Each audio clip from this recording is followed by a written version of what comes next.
এই পৃথিবীর সকলের কাছে তুমি ভালো হওয়ার চেষ্টা করো না। তুমি চাইলেও এই পৃথিবীর সকলের কাছে ভালো হতে পারবে না। আজ পর্যন্ত কেউ তা পারেনি, আর তুমিও পারবে না। যদি সৎ হতে হয়, যদি ভালো হতেই হয়, তাহলে নিজের কাছে হও, নিজের পিতামাতার কাছে হও। কিছু কিছু জিনিস, কিছু কিছু আদর্শ মেনে চলা উচিত। তার মধ্যে একটি আদর্শ হলো বন্ধুদের সাথে কখনো বিশ্বাসঘাতকতা করবে না। শুধু তাই নয়, বিশ্বাসঘাতকের সাথেও কখনো বন্ধুত্ব করবে না।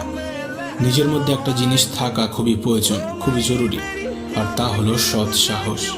যদি ভুলকে ভুল এবং ঠিককে ঠিক বলার সাহস তোমার মধ্যে না থাকে, তাহলে তোমার মধ্যে সৎ সাহস এবং ক্ষমতা কোনোটাই নেই।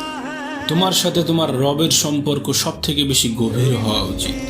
এই পৃথিবীতে এমন একটা সম্পর্ক থাকা অত্যন্ত জরুরি, যার সাথে আমাদের মনের দুঃখ, কষ্ট, অভিযোগ সমস্ত কিছু নির্দ্বিধায় বলতে পারবো। আর সে সম্পর্ক অবশ্যই তোমার রবের সাথে তোমার গড়ে ওঠা প্রয়োজন।